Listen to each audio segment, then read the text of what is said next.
चलिए इसके बाद हम लोग देखेंगे विसर्ग संधि को। पिछले वीडियो में हमने व्यंजन संधि के बारे में अध्ययन कर लिया था। अब आज हम लोग विसर्ग संधि के बारे में अध्ययन करेंगे। अब आप देखिएगा विसर्ग संधि में, विसर्ग संधि थोड़ा टेढ़ा है, लेकिन आप इसे ध्यानपूर्वक देखेंगे तो आपका सब कुछ क्लियर हो जाएगा। तो देखिएगा विसर्ग संधि के बारे में क्या है, क्या नियम है। पहला विसर्ग संधि के परिभाषा को देखते हैं। विसर्ग संधि कह रहा है कि स्वर और व्यंजन वर्ण, अगर स्वर वर्ण और व्यंजन वर्ण जब आपस में मिलते हैं तो विसर्ग में कोई भी चेंजिंग आता है, विसर्ग में जो परिवर्तन आता है, इसी चीज़ को हम लोग क्या कहेंगे, विसर्ग संधि कहेंगे। देखिएगा इसके कुछ नियम है, यहाँ देखते हैं।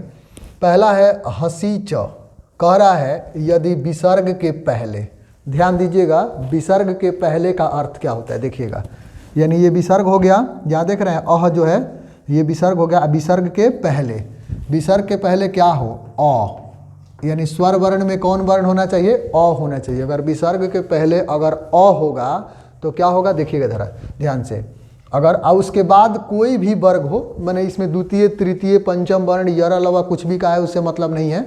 इसके नियम से विसर्ग के पहले अ हो और उसके बाद कोई वर्ण हो, किसी भी वर्ग का पंचम वर्ण, तृतीय वर्ण या चतुर्थ वर्ण या यर लवा कुछ भी हो, तो देखिएगा क्या होता है, विसर्ग जो है तो फिर वही कह रहा है कोई वर्ण हो तो विसर्ग का ऊ हो जाता है। क्या हो जाता है, ऊ, क्या हो जाएगा, ऊ।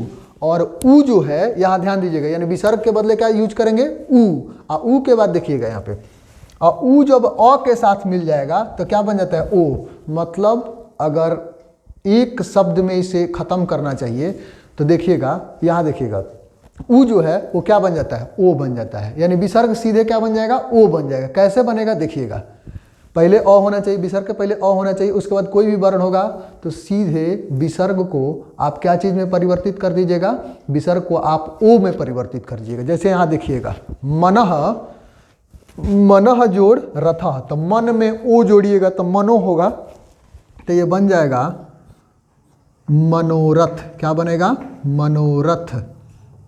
समझ गए। यहाँ देखिए सर, अब सर में ओ, सरोवर है ना, तो ये बनेगा सरोवर। क्या बना, सरोवर। यहाँ पे क्या बन जाएगा, मन जोड़ रम, तो न का ओ बना दीजिएगा केवल, तो मनोरम। क्या बनेगा, मनोरम।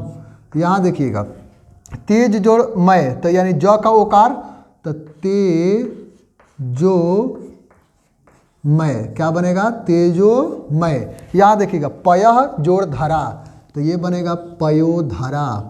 क्या बना, पयोधरा। समझ गए। यहाँ देखिएगा पुर जोड़ हित, तो ये बनेगा पुरोहित। क्या बना, पुरोहित। समझिएगा। यहाँ देखिएगा कि पुरोहित, ये देखिए इसमें हर्षिकार होगा। यहाँ देखिएगा पयः जोड़ द, तो य का ओकार, तो बनेगा पयोद। क्या बना, पयोद। यहाँ देखिएगा अब पय जोड़ धर, तो बनेगा पयोधर।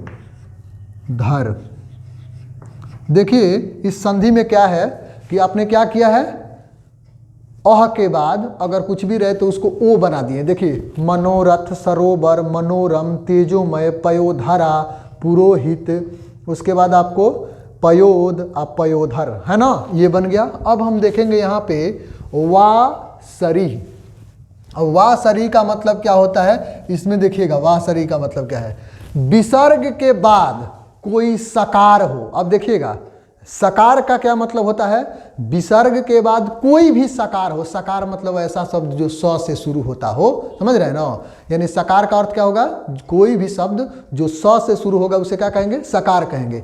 यानी विसर्ग के बाद कोई सकार हो तो फिर कह रहा है तो विसर्ग का वही सकार हो जाता है। यानी जो स होगा ना वही एक बार विसर्ग के बदले एक और ही स आ जाएगा। देखिए कैसे, दुह जोड़ शासन, यानी अ है विसर्ग, अब विसर्ग के बाद स है तो इसका क्या बनेगा, तो दू।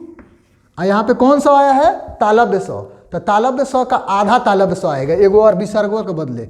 यानी तालव्य स तो आ गया इसके बदले, अब बाकी जो बचा हुआ है उसको लिख दीजिए दुशासन। क्या बन गया, दुशासन।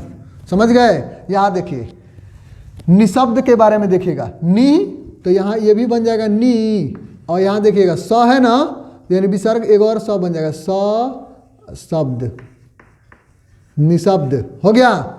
निह जोड़ संदेह, निह जोड़ संदेह, तो क्या बनेगा? निसंदेह। क्या बनेगा? इसके बदले अब ये वाला स आएगा। यहाँ जरा ध्यान दीजिएगा, यहाँ पे जो दंत स आया है तो इसके बदले भी दंत स आधा दंत स आएगा, तो निसंदेह,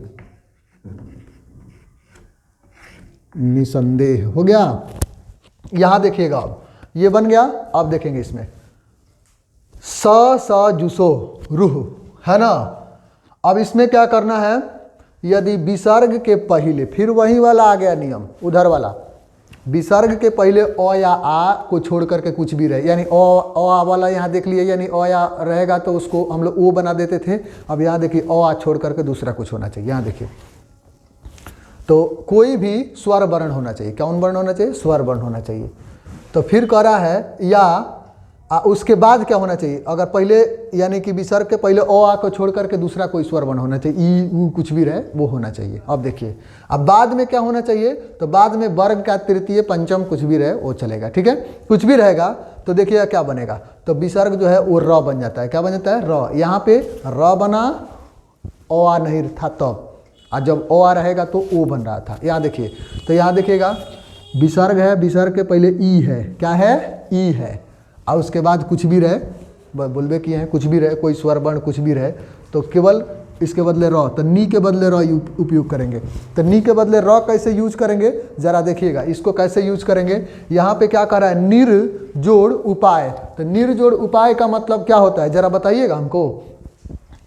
तो यहाँ बनेगा नी हो गया, अह के बदले क्या लाएंगे? र, और र में ऊ को जोड़ेंगे तो रू, और क्या बन गया? पा य, निरूपाय। क्या बना? निरूपाय। यहाँ देखिए नी जोड़ झर, तो बनेगा नी, और र लाना है तो आधा र है तो इसीलिए ऊपर रखना पड़ेगा, निर्झर। क्या हो जाएगा? निर्झर। यहाँ देखिए नी जोड़ जल, तो नी जोड़ जल का मतलब क्या हो जाएगा? नी जोड़ जल का अर्थ ये हो जाएगा कि विसर्ग के बदले र लाएंगे तो ये बनेगा निर्जल। क्या बना? निर्जल। अब यहाँ देखिए दू जोड़ गंध, क्या बनेगा? तो यही बन जाएगा, अह के बदले क्या लगा देंगे? र, तो दुर्गंध। क्या बना? दुर्गंध। समझ गए ना? अब यहाँ देखिएगा, अब ये थोड़ा टेढ़ा है, इसको जरा ध्यान से समझिएगा। क्या कह रहा है? विसर्जनीय सह, इसका अर्थ ये होता है कि जिस विसर्ग का स हो जाता है, मैंने विसर्ग के बदले अगर स आ जाए, मैंने कहीं बनाने वक्त स आ जाएगा, तो समझिए उसको सत्व विधान या सत्व संधि कहते हैं। समझ रहे हैं ना? इसको मैंने इन्वर्टेड कोमा में ये कर दिया। यानी यहाँ देखिएगा इसको कैसे बनाएंगे। तो इसको बनाने का तरीका है, ई लिख लीजिएगा, तो लिख दीजिएगा, ठीक है। आप विसर्ग के बदले क्या लगा देना है? स, तो स लेकिन आधा स होना चाहिए, इतस्ततः हो जाएगा। यहाँ देखिएगा, अब शिव जोड़ तथा, तो बनेगा सी व, इसके बदले दंत स, आधा स, त, क्या बन गया? था। ये बन गया शिवस तथा। ये बात समझ में आ गई आपको? अब देखिएगा बाबू, विसर्ग संधि मैंने पूरी तरह से कंप्लीट कर दिया है। विसर्ग संधि को जब आप पढ़ लेंगे तब हम लोग इसके प्रैक्टिस को किताब में, और पिछले वर्ष कौन कौन से क्वेश्चन इससे पूछा गया था, मैं सभी संधि के स्पेशल एक वीडियो बनाने जा रहा हूं इसके बाद वाला में, जिसमें संधि से रिलेटेड जितने भी प्रश्न पूछे गए हैं पिछले बोर्ड एग्जामिनेशन में, हिंदी ग्रामर का अलग और संस्कृत ग्रामर का अलग, उसमें आपको लिखा रहेगा कि कौन हिंदी ग्रामर में पूछा गया है, हिंदी नॉन हिंदी सेम है, हिंदी ग्रामर में पूछा गया और कौन नॉन हिंदी में पूछा गया है। ये सब हम लोग देख लेंगे, इसके बारे में हम लोग बनाएंगे। तो आपको ये हम उम्मीद कर रहे हैं कि आप अच्छा से अच्छा इस चीज़ का यूज कर रहे होंगे, क्योंकि लॉकडाउन की वजह से सारे लोगों का पठन पाठन बाधित था, तो इसलिए आपको इस चीज़ का सदुपयोग करना है। ऐसा कहा गया है कि अभिवादनम नशीलस्य नित्यम वृद्ध्योपसेविनः चत्वारितश्च वर्धन्ते आयुर्विद्या यशोबलम। अभिवादनम नशीलस्य, व्यक्ति को अभिवादन और झुकना, ये चीज़ मनुष्य के पास होने चाहिए। अभिवादनम नशीलस्य नित्यम वृद्ध्योपसेविनः, प्रतिदिन हमेशा जो वृद्धों की सेवा करता है, यानी लोगों का अभिवादन करता है, लोगों के सामने जो झुकना जानता है और जो हमेशा वृद्धियों की सेवा करता है, तो चत्वारि तस्य वर्धन्ते, उसके जीवन में 4 चीज़ों की वृद्धि होती है।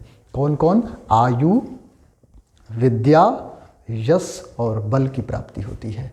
इसलिए आप हमेशा नम्र बने, विनम्र बने, ताकि समाज में आपकी जो कीर्ति है वो हमेशा लोग गाते रहें। ओके, इसके बाद हम लोग फिर मिलेंगे नेक्स्ट वीडियो के अंदर। तब तक के लिए थैंक यू।